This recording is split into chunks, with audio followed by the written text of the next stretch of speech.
ये जो पूरा मामला है, अगर इसमें कांग्रेस कहती है कि राजनीतिक रंजिश है, उसकी बू आ रही है, तो क्या वो पूरी तरीके से गलत कह रहे हैं? लगता है कि बात बहुत साफ दिखती है। पार्टी के श्रीमती सोनिया गांधी का एक 2000 करोड़ की प्रॉपर्टी है, उस पर मालिकाना हक प्राप्त होता है, और वह भी मालिकाना हक इस प्रकार से प्राप्त होता है कि पार्टी का जो पैसा है उसको आप एक कॉमर्शियल वेंचर में आप लगाते हैं, जो कि कानूनन गलत है।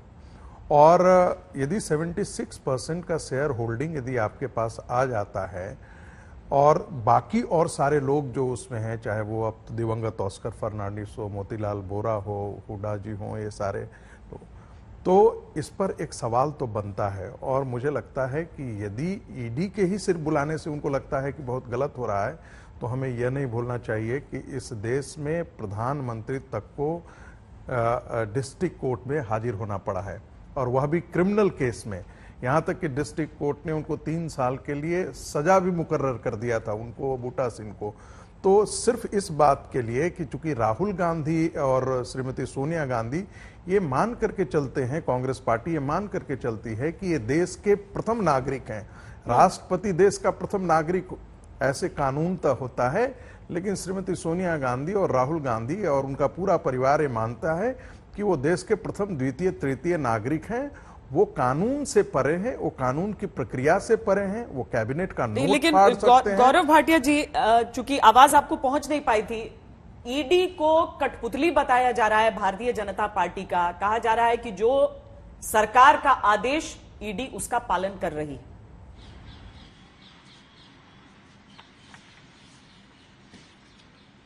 श्वेता जी, देखिए, सबसे पहले एक बात जरूर कहूंगा, बिना फील्डिंग लगाए किसी बैट्समैन को बैटिंग करने दें। अभिषेक मनु सिंघवी जी यहां बैठे थे, वरिष्ठ अधिवक्ता है, मेरे साथी भी हैं, उनसे हमें सवाल पूछने थे आज जनता की तरफ से, लेकिन ऐसा हो नहीं पाया।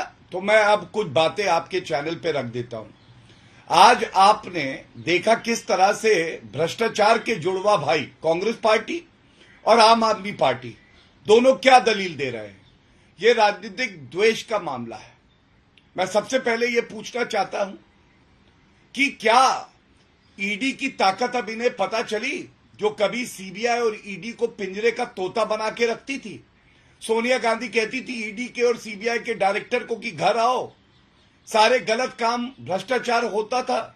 आज वही ईडी पिंजरे का तोता नहीं है, बाज बन के काट रहा भ्रष्टाचारियों को। पहला। दूसरा, अभिषेक मनु सिंघवी जी ने यह नहीं बताया कि दिल्ली उच्च न्यायालय गए थे सोनिया गांधी, राहुल गांधी, और दिल्ली उच्च न्यायालय ने जो टिप्पणी करी मैं भी बताऊंगा, लेकिन उन्होंने कहा कि नहीं, प्रथम दृष्टया यह बड़ा आपराधिक मामला लग रहा है और इसको हम खत्म नहीं करेंगे। उसके बाद मेरे हाथ में सर्वोच्च न्यायालय का वो ऑर्डर है। सर्वोच्च न्यायालय ने क्या कहा, श्वेता जी, पूरे देश को पता होना चाहिए। सर्वोच्च न्यायालय ने कहा, in rejecting the prayer for quashing the proceedings against the petitioners is concerned, we find no justification in interfering। और गया कौन था? सोनिया गांधी गई थी सर्वोच्च न्यायालय। सर्वोच्च न्यायालय का मानना था कि प्रथम दृष्टया इन्होंने चीटिंग करी है, इन्होंने 420 करी है। यह बात अभिषेक मनु सिंघवी ने नहीं बताई। तीसरी बात मैं बोल दूं, श्री नरेंद्र मोदी जी की सरकार है श्वेता जी, भ्रष्टाचार के प्रति जीरो टॉलरेंस है, जीरो टॉलरेंस। और सोनिया गांधी, राहुल गांधी ये जान ले कि वो भी इस देश के नागरिक हैं, इस कानून से ऊपर वो नहीं है। और मैं एक बात कहूंगा, ये खानदानी चोर हैं। क्यों कहता हूं मैं बता दूं।